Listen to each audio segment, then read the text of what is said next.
নিস্তব্ধ পুরো রুম, কারো মুখে যেন কোনো শব্দ নেই। হঠাৎ যেন এক অদৃশ্য ভার চেপে বসেছে ঘরের উপর। সবার চোখ এখন এক জায়গায়। রত্না চৌধুরী হলরুমের এপাশে দাঁড়িয়ে আছেন তিনি, চোখে আগুন, মুখে রাগের ছায়া, ঠোঁট দুটো কাঁপছে হালকা, আর নাক দিয়ে বেরিয়ে আসছে গরম নিঃশ্বাস, একদম যেন ফোঁস করে ফোনা তোলা সাপের মতো। তার চোখের চাহনি যেন ভস্ম করবে সব কিছু। অসভ্য ইতর ছেলে পেটে ধরিয়েছি, পুরো ঘরভর্তি মানুষের সামনে ইজ্জতের মুড়ি মাখা বানিয়ে বিলি করছে। রাগে গজগজ করতে করতে দাঁতে দাঁত চেপে কথাগুলো বলছেন তিনি। একদম ঠিক মাদার ইন্ডিয়া, তোমার সোকল মালপোয়া মানে ভাইয়ের পোলা ছাড়া আমরা সকলেই ইতর। এই যেমন ধরো, ভাই হলো অসভ্য, রোজ তো অবাধ্য মেয়ে, আমি ইতর। তো তোমার দুধ পোয়া তুলসী পাতার সিরাপখানি কোথায়, ডাকো একটু। তার গোবর মুখ না দেখে, না মানে চাঁদ মুখখান দেখে কলিজাটা ঠান্ডা করি। ভবিষ্যতে ওর কবর তো আমাকেই বানাতে হবে। কবর মানে?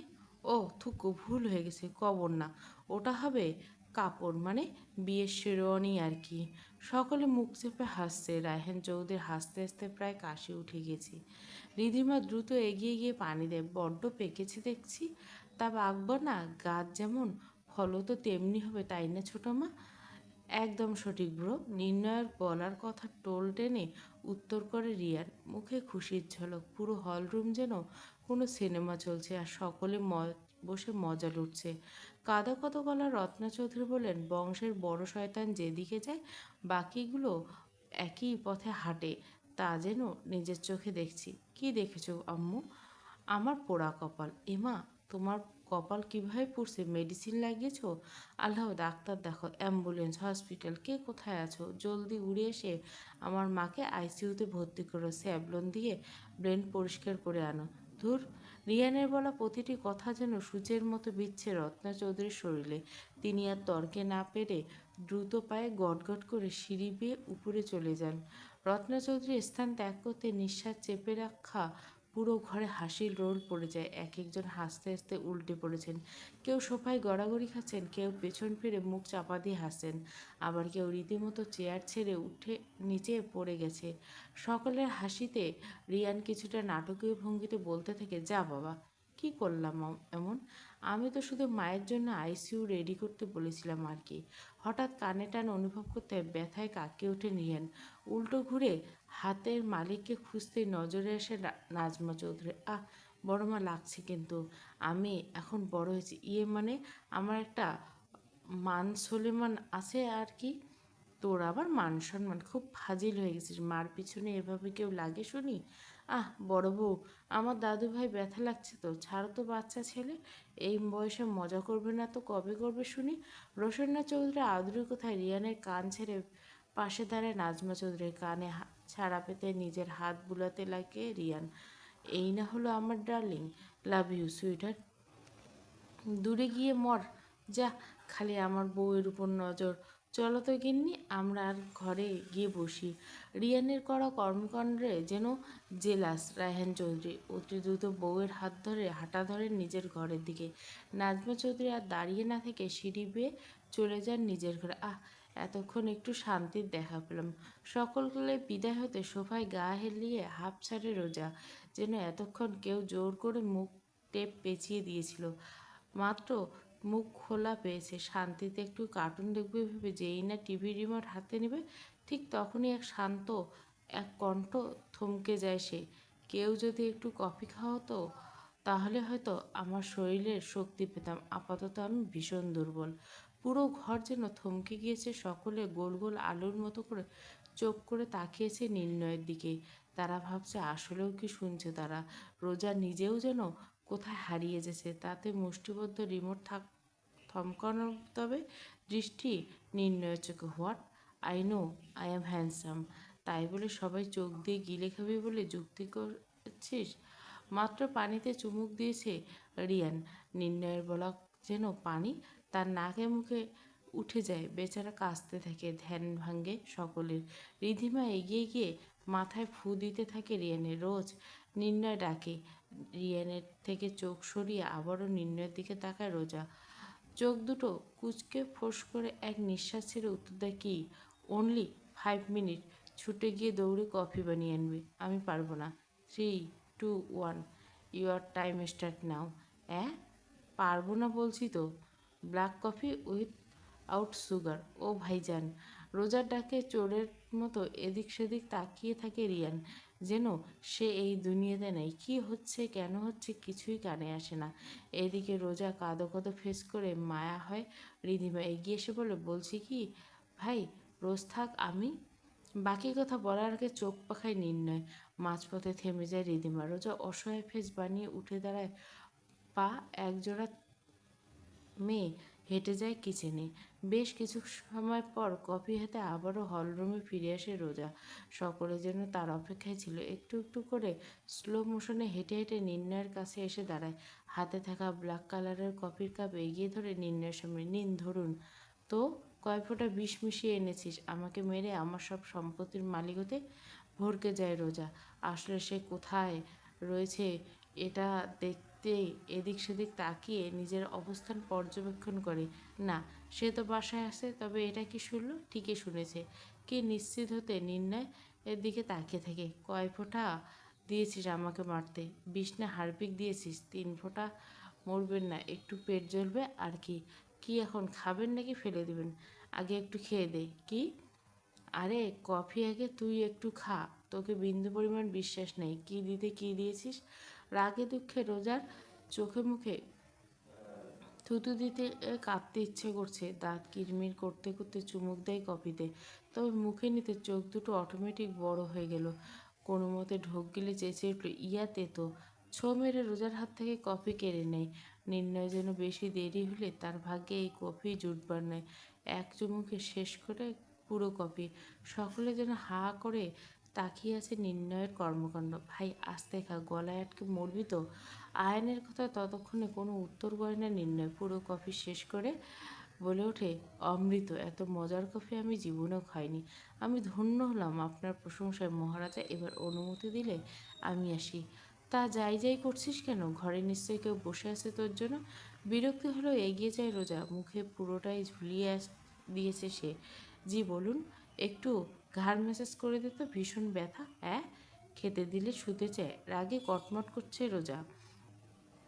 একরাশ বিরক্তি নিয়ে সে সর্বশরীর দখলে নিয়েছে। নাক দিয়ে ফোঁস করে নিঃশ্বাস ছাড়ছে। আমি এবার শুয়ে খেতে ভীষণ এনজয় করি। তুই বললে আমি ঠিক অন্যভাবেও খেতে পারি। নাও পজিশন, নাও স্টাইল। টু মাছ নির্লজ্জ। বাঁকা হাসি নির্ণয়। ঠোঁট গেলিয়ে পড়া অসম্ভব সুন্দর সেই হাসি আজ আর আড়াল হয় না রোজার চোখে। মুগ্ধ হয়ে তাকিয়ে রয় সে। পুরো ঘর স্তব্ধ। মুহূর্তে শিরশির এক হাওয়া বয়ে যায় পুরো ঘর জুড়ে, শীতল করে একটি অশান্ত মন। দেখ না রোজ, দেখ, দেখ, ভীষণ ব্যথা করছে। আমারও ঢং দেখলে আর বাঁচি না। আমি ফ্রিতে কোনো কাজ করি না নির্ণয়। জানতাম স্বার্থপর। সে তুই যাই বলো, কাজ করে নিতে হলে পারিশ্রমিক আমার চাই। তা বলুন কি চাই? আউটিং। দুটো কণ্ঠ যেন একসাথে খুশিতে গদগদ হয়ে চেঁচিয়ে উঠে থতমত খায় নির্ণয়।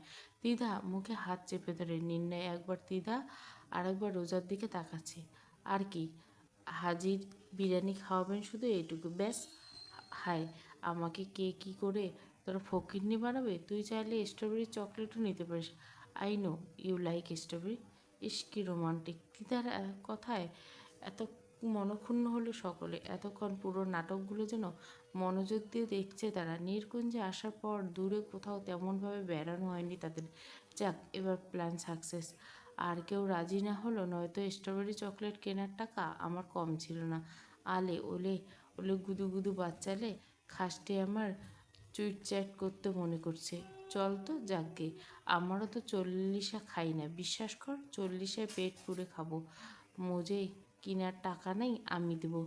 ড্রেনে পচা পানি খা তেলাপোকা। আহ, তেলাপোকা! দিদার মুখে তেলাপোকা শুনে চেঁচিয়ে ওঠে রোজা। মুহূর্তে পুরো ঘর কাঁপিয়ে দেয় গলার আওয়াজে রিয়ান। দুই হাত দিয়ে নিজের কান চেপে ধরে। সকলে অবাক, কি বুঝতে চাইছে সকলে। আহ, তেলাপোকা থেকে ভয় পাওয়া আমার বিষাক্ত নাগিন। আস্তে আস্তে চিল্লাও শোনা, এখানে রোমান্স নয়, গল্প চলছে, আওয়াজ তো বদ্ধ ঘরেই মানায়। নির্ণয় ভাই হো হো করে মুহূর্তেই যেন হেসে ওঠে। রোজা যেন বেশ লজ্জা পেয়ে যায়। কারোর সাথে কোনো কথা না বলে বড় বড় পা ফেলে রুমের দিকে পা বাড়ায়। ভোরের সকালটা যেন আজ ভীষণ অন্যরকম। সূর্যটা ধীরে ধীরে যেন নিজের অস্তিত্ব জানান দিচ্ছে। আকাশের কোণে ছড়িয়ে পড়ছে সোনালি আভা, পাখিরা একটানা ডাকছে, আর চারপাশটা যেন নিঃশব্দ এক আশীর্বাদী মতো লাগছে। প্রকৃতি আজ যেন নতুন করে শ্বাস নিচ্ছে। সকাল সকাল বেয়ে যেন রোজার ঘরের উপর বয়ে গিয়ে বেশ বড়সড় একটা ঝড়। কাবার থেকে একটা ড্রেস মাটিতে ছুঁড়ে বিছিয়ে সেগুলোর উপর বসে কালার ম্যাচিং করে বসেছে রোজা। তবে এত কিছু কাপড়ের মাঝে পছন্দসই কিছু যেন খুঁজে পাচ্ছে না। একটা একটা করে গায়ে জড়িয়ে আবারও ছুঁড়ে মারছে এদিক সেদিক। মাত্র ঘুমে আনমনা ভেঙে ঘর থেকে বেরিয়েছে রিয়ান। চোখে মুখে এখনও ঘুমের ছাপ, শরীরে ক্লান্তির ঢেউ। কিন্তু রোজার ঘরের সামনে এসে হঠাৎ পা থেমে যায়। ভেতর থেকে আসছে অসংখ্য কিছু আওয়াজ। একটু কান পাততেই বোঝা যাচ্ছে রোজা একা একা কিছু বলছে। না, বলছে না। যা বাবা, পাগল টাগল হলে নাকি? নিজে নিজে বক বক করে পর্দা সরিয়ে রুমের ভিতর কিছুটা উকি দেয় রিয়ান। তবে ঘরের অবস্থা দেখে তার মাথায় হাত। আশেপাশে না তাকিয়ে ঘরে ঢুকে রোজার মাথায় এক টোকা দেয়। সকাল সকাল ভূতে আচার করছে তোকে? মাথার ব্যথা অনুভব করতে উল্টে ঘুরে যায় সে পিছনে। রিয়ান রোজার বিছানায় বসতে বসতে আবারও জিজ্ঞেস করে, কী হচ্ছে, সমস্যা কি? একবার শুধু বল, তুড়ি মেরে সব সমাধান করে দেবে। আসছে, আমি পারছি না, তুই পারবি, ঢং। বলেই দেখ, লাগবে না শর্ত। ওকেই বলে ভালোভাবে সাহায্য করতে এসেছিলাম, না নিলে আমি জায়গা। কথা শেষ করতে রিয়ান উঠে দাঁড়িয়ে দরজার দিকে হাঁটা। রোজা তখনও বসা। কিছুটা এগিয়ে যায় রিয়ানের, তবে পেছন থেকে আসা মৃদু কণ্ঠে থেমে যায়। ও ভাইজান। উল্টে ঘুরে আবারও রোজার দিকে তাকায় সে। ঠোঁটে বাঁকা হাসি, কণ্ঠে নাটকিত এনে বলে, কান খোলা আছে, বলতে থাক, আমি শুনছি। বললাম, চুলোয় মাংস কষিয়ে পানি দিয়ে 20 মিনিট রান্না করে সেই কালার আসে, ওই কালারের চুড়িদারের সাথে কী কালারের ওড়না ভালো লাগবে বলো তো? থতমত খায় রিয়ান। এ কেমন প্রশ্ন? বেশ কিছু সময় ভাবতে থেকে হঠাৎ টিউবলাইট জ্বলে উঠে তার মাথায়। হাতে চুটকিবাজি বলে মাংস দিয়ে ভাত খেয়ে হাগু করার পর যেই কালার আসে সেই কালারের ওড়না একদম পারফেক্ট। বাবা, কে বাঁধে এত সুন্দর কালার সেন্স তোমার? তোমাকে জুতো আর নোবেল দেওয়া উচিত ভাইজান। টিক টিক ঘড়ির কাঁটা, সময় একটা 10টা 35। হলরুমে ঝিম ধরে বসে অপেক্ষার প্রহর গুনছে। কেউ যেন শরীর ছেড়ে দিয়েছে সোফার গায়ে, কেউ কেউ ঝিমোচ্ছে। রিয়ান বিরক্ত বারবার ঘড়ির দিকে তাকাচ্ছে, আবার ঠিক পর মুহূর্তে দৃষ্টি দিচ্ছে সিঁড়ির দিকে। রাগে অলমোস্ট নাকের ডগা ফুলছে। ঘন ঘন শ্বাস টেনে শান্ত করছে নিজেকে। এই মেয়েকে আদৌ নামবে? অপেক্ষা সহ্য না হলে আসতে পারিস। তোদের জ্বালা আমার পাখিটা বুঝি একটু সাজবে না? রিল্যাক্স মুডে ফোনের দিকে তাকিয়ে রিয়ানের দিকে ছুড়ে দেওয়া কথাটা যেন বারুদের মতো ধোঁয়া সৃষ্টি করে রিয়ানের আশেপাশে। নাক মুখ কুঁচকে নির্ণয়ের দিকে তাকিয়ে ফোঁস করে এক নিঃশ্বাস ছাড়ে রিয়ান। একটা মানুষ 3 ঘন্টা ধরে রেডি হচ্ছে, বুঝি না বাবা। প্রায় 10টা 43। এবার ধৈর্যহারা হয়ে গেল সকলে। তাদের মনের বেহাল দশা। হঠাৎ কানে আসে গুনগুন গানের শব্দ। ওই যে গান, আমি মিস ক্যালকাটা, চাইনা ডিটেকটিভস। এখনও তো কেউ জানে না স্ট্যাটিস্টিক। আসেন আসেন মহারানী আমার, শুধু রানী না, মহারানী। আপনার প্রজারা আপনার অপেক্ষায় অধীর আগ্রহে বসে আছেন রানীমা। দয়া করে এসে আমাদের বিপদ থেকে উদ্ধার করুন। খাম খামোশ, তোমার এত বড় আস্পর্ধা, তুমি চণ্ডীগড়ের রানীর পথ আটকাও, এক্ষুনি তোমার মুন্ডু কাটা হবে। বলে হি হি করে হাসতে শুরু করে রোজা। এক পা করে ফেলে সিঁড়ি বেয়ে নিচে নামছে। পরনে কালো জিন্সের সাথে মিষ্টি কালারের টি শার্ট, চুলগুলো দুপাশে বেনুনি করে ফেলা, তাতে ঝুলছে হ্যালো কিটি দুটো রাবার ব্যান্ড। রোজা 2 বেনি টেনে হেলে দুলে নিচে নামতে রিয়ান এগিয়ে গিয়ে মাথায় টোকা মেরে চিবিয়ে চিবিয়ে বলে, ফাজিল মেয়ে, একটা জিন্স আর টি শার্ট পরতে তোমার এত সময় লেগেছে? পাক্কা 3 ঘন্টা। আসলে কি হয়েছে ভাইজান, আমি তো রেডি হচ্ছিলাম, তবে পরবো কি, কী পরবো এসব ভাবতে ভাবতে যে ঘুমিয়ে পড়েছি। রোজার কথায় যেন উপস্থিতি সকলে হতবাক। হয়ে রয়েছে তাদের মুখ, চোখ যেন রসগোল্লার চেয়েও কম না। আরে গাইজ, মুখ বন্ধ করো, আশেপাশে ডেঙ্গু মশার উপদ্রব বেড়ে গেছে, মুখে ঢুকে আবার জ্বর ধরছে, তাই মুখ বন্ধ রাখো। রোজার কথায় যেন কাশি উঠে যায় আয়নের। খুক খুক করে কাশতে থাকে সে। এক হাতে মাথায় হাত দিয়ে তো এক হাতে গলা ধরছে। নিন্নে আবার ফোন ছেড়ে উঠে বসে সামনে থাকা পানির গ্লাস হালকা ঠেলে এগিয়ে দেয় আয়নের দিকে। পানি খেয়ে এক নিঃশ্বাসে ঢকঢক করে পুনঃপরে শেষ করে বেচারা। স্বাভাবিক হতে রোজা দু হাত কোমরে দিয়ে মঞ্চ কাঁপিয়ে ভঙ্গিতে দাঁড়ায় সিঁড়ির শেষ ধাপে। গলাটা একটু খাঁকড়ে দিয়ে বলে, আচ্ছা হয়েছে, এবার বেরোবে তো নাকি? চলো চলো, রাজসভা ভাঙ্গো। তার ভঙ্গিমা দেখে মনে হয় যে সত্যি কোনো রানীমা তার প্রজাদের নিয়ে বিজয়ের যাত্রা বেরোচ্ছে। রিয়ান ফোঁস করে বলে, তুই না থাকলে জীবনটা বেশ শান্ত হতো রে, অত্যাচার মুক্ত হতাম। রোজা মুচকে হাসে, চোখগুলো কিছু একটা পিস পিস করছে। ভুরুজোড়া কুচকে হেয়ালি স্বরে বলে, আমার মতো ঝড় না থাকলে তোমাদের জীবন ধুলাও উঠতো না ভাইজান। সকলে এবার একে একে উঠে পড়ছে। কেউ ফোন খুঁজছে, কেউ ব্যাগ খুঁজছে, কেউ আয়নার সামনে শেষবার চোখ বুলিয়ে নিচ্ছে। রোজা ঘুম ঘুম চোখে হাই তোলে, যে না, আপাতত তার ঘুরতে যাওয়ার চেয়ে ঘুম ইম্পর্টেন্ট। আহারে, ঘুমটাও শেষ হয়নি। আপনি চাইলে আরেক দফা ঘুমিয়ে নিতেন। মোটা তবে কেয়ারিং শান্ত স্বর কানে আস্তে তলপেটে যেন হাজারো প্রজাপতি উঠতে শুরু করলো রোজার। এক এক করে বেরিয়ে পড়ে সকলে। একটু একটু করে এগিয়ে আসে নির্ণয়। রোজার কাছে আসতে ঠিক তার পিছন থেকে মুখ রাখে রোজার কাঁধে। আরও ঘুমাবে পাখি? শিরশির এক শীতল হাওয়া যেন শরীর বয়ে যায়। গায়ের প্রতিটি লোম যেন অটোমেটিক দাঁড়িয়ে যায়। রোজার নিঃশ্বাস ঘন হতে থাকে। ব্যাপারটা নির্ণয় খেয়াল হতে বাঁকা হেসে সরে দাঁড়ায় সে। তবে যাওয়া যাক তবে। বাইরে বের হতে ধূসর রঙের দুটো গাড়ি দাঁড়ানো। প্রথম গাড়িটা ফাঁকা, কিন্তু দ্বিতীয় গাড়িটা পুরো ভরা। হবে নাই কেন?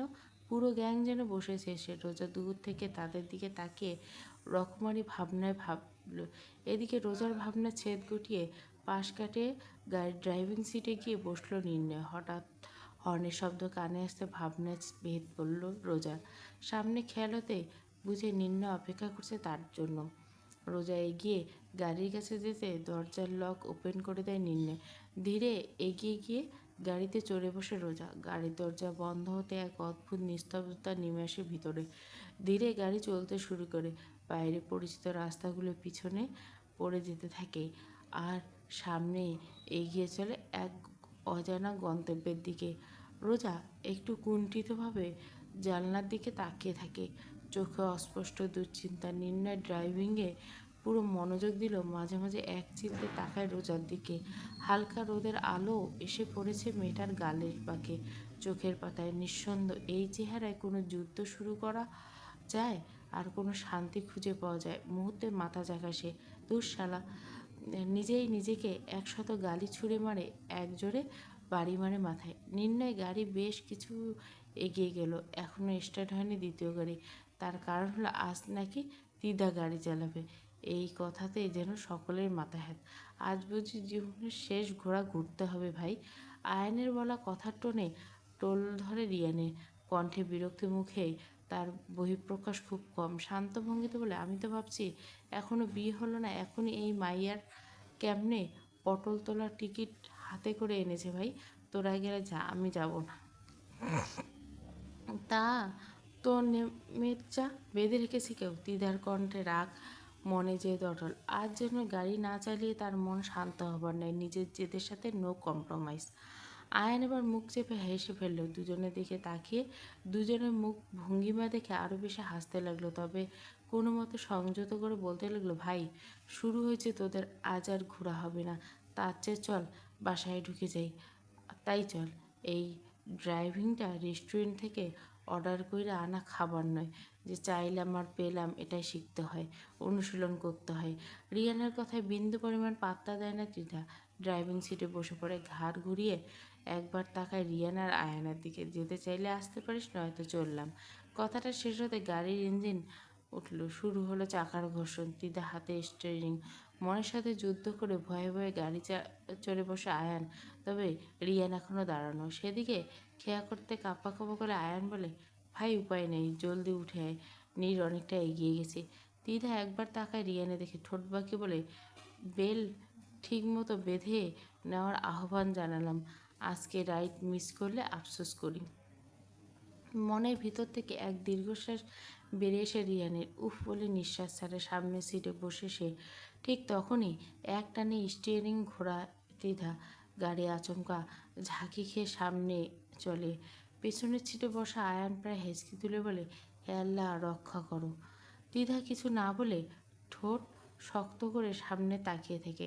চোখে তার জেদ, মুখে হালকা দৃঢ়তা।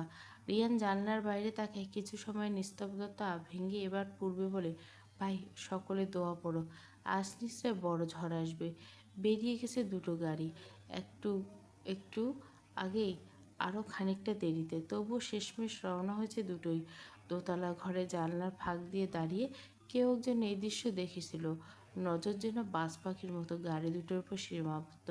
ধীরে ধীরে দৃষ্টি গোচর হয় গাড়ি দুটো। হয়তো এই অপেক্ষায় চাতক পাখির মতো ছিল সে, ছিল না বলা কামনা। গাড়ির ধোঁয়াটে ছায়া মিলিয়ে গেল দূরে। চোখ মুখে ফুটে উঠল এক অদ্ভুত শান্তি। কেমন যেন বিজয়ের মৃদু হাসি, মানে কেবল এই জানালার ফাঁকে বন্দি। জানলা পাতলা পর্দাটা আলতো করে ছেড়ে দেয়। উল্টে ঘরে এসে সে পা টেনে টেনে ধীরে ধীরে এগিয়ে আসে ঘরের ভিতরে। চারিদিকে নিস্তব্ধতা, যেন কোনো অদৃশ্য ভার হঠাৎ নামিয়ে রাখা হয়েছে বুকে।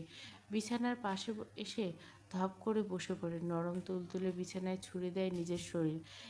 এড়িয়ে যায় সব নিয়ন্ত্রণ।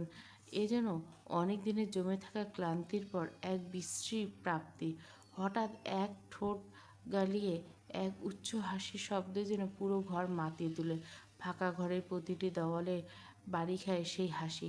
হাসির প্রতিটি প্রতিধ্বনি যেন কিছুটা পাগলাটে তবে কঠোর। হাসির মাঝে যেন শরীর কেঁপে উঠছে বারবার। নিজের স্থির করে শরীরটা হালকা ঘুরিয়ে বিছানার পাশে যত্নে পড়ে থাকা ফোনটা হাতে তুলে নেয়। আঙুলের ছোঁয়ায় স্ক্রিনে জ্বলে ওঠে এক ঝলক আলো তার মুখে। এতক্ষণ পৈশাচিক রূপ যেন মুহূর্তে ঠান্ডা নির্লিপ্ততায় মিশে যায়। ফোনটা একটু ঘোরালো হতে, তারপর কল লিস্ট খুলে স্ক্রল করে কিছুটা নামের উপর দিয়ে থেমে যায় তার হাত। স্ক্রিনে জ্বলতে থাকা পরিচিত এক নাম। থেমে থাকা হাতটি আবারও স্ক্রল করে, তারপর চাপ দেয় ডায়াল বাটনে। রিং হচ্ছে। ঘরের নিস্তব্ধতা, এই রিংটোন যেন অসহ্য দীর্ঘ। সে চুপচাপ থাকে। ঠোঁটের কোণে লেগে আছে সেই হালকা এক বাঁকা হাসি। থেমে যায় বাজতে থাকা শব্দ। অপর পাশে কলটা রিসিভ হয়। কথা আসে না। মুহূর্তে খানিকটা হালকা, কেবল নিঃশ্বাসের শব্দ, হালকা ঝাপসা গুঞ্জন। বেরিয়ে গেছে শব্দ দুটো উচ্চারণ করে বিছানা ছেড়ে উঠে আবারও এগিয়ে যায় সাদা পর্দা গ্লাস লাগানো দরজার কাছে। দৃষ্টি দেয় বাইরের রাস্তা। চোখ দুটো লাল হতে থাকে। শেষ করে দাও দুই রাজার প্রাণভ্রমকে। কথা শেষ করার আগে হঠাৎ ঘাড়ে কিছু স্পর্শ পেতে থমকে যায় যারা। বুকের মাঝে জড়ো হয় ভয়ের দল। দ্রুত হাতে থাকা ফোনটা কান থেকে নামিয়ে নেয়। শুষ্ক ঢোক গেলে উল্টে ঘুরতে চোখ মুখে এক ঝলক গরম সিগারেট দেওয়া। কাছতে কাছতে সে এক হাতে ঘাড়ে চাপ ধরে, অন্য হাতে মুখের গলা জলে। চোখ থেকে পানি পড়ে, ধোঁয়া কেটে যায়। সামনে দাঁড়ানো মানুষটির থেকে ভয়ে ততস্থ হয়েছে। এক হাতে পকেটে, অন্য হাতে সিগারেট ধরা, ঠোঁটে বাঁকা হাসি, চোখে সেই পুরনো গভীরতা। শরীরে অভাব ক্লান্তি, কিন্তু মুখে অদ্ভুত অবজ্ঞার ছাপ। রিয়ান। জালার গলা শুকিয়ে আসে, শব্দ বেরোতে চায় না। নিজেকে স্থির করার জন্য দৃঢ় সংকল্প তার। একাধিক পুরুষের শরীরের ঘ্রাণ শুষে নেওয়া নারীর সামান্য সিগারেটের ধোঁয়া শ্বাসকষ্ট হচ্ছে। বুকের মাঝে কষ্টের দানা বাঁধে। ধূপ করে উঠে যারা। দম নিতেও কষ্ট হয়। গলা জড়িয়ে আসছে বারংবার। চোখের কোণা যেন ছলছল করে উঠছে তার। জমতে থাকা পানিতে চোখ এক মুহূর্তে বেজায় ভিজে যায়। মুখে এক নিঃশব্দ অপেক্ষার রেখা ফুটে ওঠে। কেউ বোঝে না কতটুকু ভাঙা আছে এই হৃদয়। যে ডানা বাঁধা কষ্ট কখনো মুক্তি পাবে কিনা। যারার বুক ছিঁড়ে বেরিয়ে আসে কষ্টের বাণী। রেহানকে শুনল না শুনল তার জানা নেই। শেষের আগে জ্বালা খেয়াল করে বড় সেই জানলার কাছে গিয়ে দাঁড়ানো রেহান যারাকে নিজের এগিয়ে যায় সেদিকে। দোতলার সেই বিশাল জানলার পর্দা সরিয়ে মৃদু বাতাসে দোল খাচ্ছে। রেহান একদৃষ্টে বাইরের দিকে বিশাল লোহা ঘেরা গেটের পিচ ঢালা রাস্তার দিকে তাকিয়ে সিগারেট টানছে। তোমায় ভালোবেসে আমি চরিত্রহীনা, মনোযোগে বিঘ্ন ঘটায় যারার কাঁপা কাঁপা গলায় বলা কথাগুলো। কাঁদছে মেয়েটা, তবে সেই কান্না যেন পাষাণ পুরুষের হৃদয় গলাতে ব্যর্থ। পতিতা কারো ভালোবাসা নয়, ভোগের সামগ্রী। বাদ ভাঙা উপচে পড়া চোখের পানিগুলো অনবরত পড়তে থেকে যারার সেদিকে না তাকিয়ে ঘরের কাঠের চেয়ারে গিয়ে আরামে বসে রেহান এক পা রাখে অপর পায়ের উপর, সিগারেট শেষ করে লম্বা টান ছুঁড়ে ফেলে ফ্লোরে। ডান হাতে হালকা ইশারায় কাছে রাখে সামনে, তার দিকে তাকিয়ে চোখের পানি বিসর্জন দেয় যারাকে। ঠোঁটের কোণে এক টুকরো নিষ্ঠুর প্রশ্রয়। তার এক হাতের হালকা ইশারায় এক সাধারণ ডাক, পুরোটাই যেন শত বছরের তৃষ্ণার জল। যারা কাঁপতে কাঁপতে ধীরে ধীরে এগিয়ে যায়, চোখের পানি ঝরছে, বুক ফেটে আসছে, শ্বাস থেমে আসছে। এই পুরুষটা তাকে ছিঁড়ে ফেলছে, অপমান করছে, চুপ করে জ্বালিয়ে পুড়ে শেষ করে দিচ্ছে, তবুও তার ডাকে এড়িয়ে যাওয়া অসম্ভব। এক পা করে এগোয় যারা, প্রতিটি পদক্ষেপ যেন নিজেকে ভেঙে নিচ্ছে একটু একটু করে। রেহান মাথা কাত করে তাকিয়ে থাকে, তার দৃষ্টি চোখে সেই চিরচেনা দৃষ্টি, যেন যারা তার চেয়ে এক ধাপ নিচের ক্লান্ত খেলনা, যেটা সে বারবার ছুঁড়ে ফেলে আবার তুলে নেয়। যারা এসে দাঁড়ায় তার সামনে, দূরত্ব মাত্র এক হাত। রেহান ঠোঁট গেলিয়ে পড়া বাঁকা হাসির প্রতিটি চিত্র যেন ছিন্ন বিচ্ছিন্ন করে মেটার বুক। হাতের শিরায় বসতে বললে ফ্লোরের দিকে নজর দেয় যারা। বুকের অন্তর্গহীনে থেকে বেরিয়ে আসে দীর্ঘশ্বাস, যা কেবল অর্ধেক লুকানো, অর্ধেক প্রকাশিত। দুহাঁটু ভাঁজ করে মাটিতে বসে শক্ত হাতের থাবায় অনুভব হয় গলায়। নিঃশ্বাস নিতেও যেন ভুলতে বসেছে। হঠাৎ আক্রমণ, নিজেকে বাঁচানোর বিন্দুমাত্র সুযোগ নেই। আমার নাকের ডগে বসে আমার ফুল ছিঁড়ে ফেলার প্রাণে মেতে ওঠার মতো এত সাহস কোথায় পেলি তুই? আহ, লাগছে আমার, আহ। হাতের বাঁধন আরও কিছুটা শক্ত করে রেহান। এবার শ্বাস নেবার একটু জোর নেই। যারা চোখ থেকে লাল হতে শুরু করছে, প্রাণ পাখি উড়ে যায় যায়, তার চোখ দুটো নিভে আসে, ধোঁয়াশা হয়ে আসছে সকল কিছু। হাত উঁচিয়ে ছুঁয়ে দিতে চায় রেহানের গাল, তবে তার আগে নাক ছিটকে এক ঝটকায় যারার গলা ছেড়ে দেয় রেহান। এই নটি, এই নষ্টার জাত, আমার মেহনের দিকে তোর নোংরা দৃষ্টি দেবার আগে কলিজায় কি এক ফোঁটা ভয়ের জন্ম হয়নি? খুক খুক করে কাঁদছে যারা, বারবার ঢোক গিলে নিজেকে শান্ত করে নিচ্ছে। শরীরের সমস্ত শক্তি যেন ফুরিয়ে আসছে। রেহানের চোখ জোড়া যেন আগুনে ভস্য, ওই চোখে দুটো যেন ভস্য করে দেয় প্রেমের ব্যর্থ এক নারীর হৃদয়। কাঁপা কাঁপা গলায় যারা বলে, ঘৃণা হচ্ছে তোমার? আমার ঘৃণাতে থাকার মতো যোগ্যতা এখনো হয়নি তোর। সাহস বলি, হ্যাঁ? বাকি কথা বলার আগে হাত উঁচিয়ে থামিয়ে দেয় যারা। মুখে এক বিকৃত হাসি, আবার বলে, এক নষ্টার ভালোবাসা প্রত্যাখ্যান করে আর এক নষ্টার জন্য এতটা ব্যাকুলতা? হায় রে পুরুষ! হালকা আগুনে ঘি ঢেলে তাপকে কিছুটা তাপিয়ে তোলে যারা। হিংস্র বাঘকে আরও খেপিয়ে তুলে নিজেকে বিপদে ফেলে। হঠাৎ পুরুষ হাতে শক্তপোক্ত এক থাপ্পড় এসে পড়ে, ঠোঁটের কোণে চিরচির করে রক্ত বেরিয়ে এসে যারা। রেহান হালকা ঝুঁকে যারার মুখের দিকে, যার ফলে তার গরম নিঃশ্বাস আছড়ে পড়ছে যারা। আমার মেহরিন পবিত্র, আমার ছোঁয়া না পাওয়া অবধি সে পবিত্র। তার সাথে নিজেকে মেলাতে এসো না, মৃত্যুকে ডেকো না, ভুলে যেও না তোমাকে এখানে কেন এনেছি। নিজের কাজে মনোযোগ দাও, নইলে টিকিট ছাড়াই উপরে পাঠানো হবে তোমাকে। কথা শেষ করে হনহন করে বেরিয়ে যায় রেহান। পিছন ঘুরে তাকানো বিন্দুমাত্র ইচ্ছে নেই। এদিকে মাটিতে বসে পাকা সিমেন্টের মেঝেতে একের পর এক ঘুষি দিতে থাকে যারা। মেহেরিন, মেহেরিন, মেহেরিন, এই নারীর ধ্বংসের মাঝে গড়ে তুলব আমার ভালোবাসা। ধ্বংস করব দুই পুরুষের স্বপ্ন। রেহান আমার, তুই আমার। চলবে প্রণয়ের প্রথম পুরুষ, পর্ব 14, পুরো গল্প প্লেলিস্টে।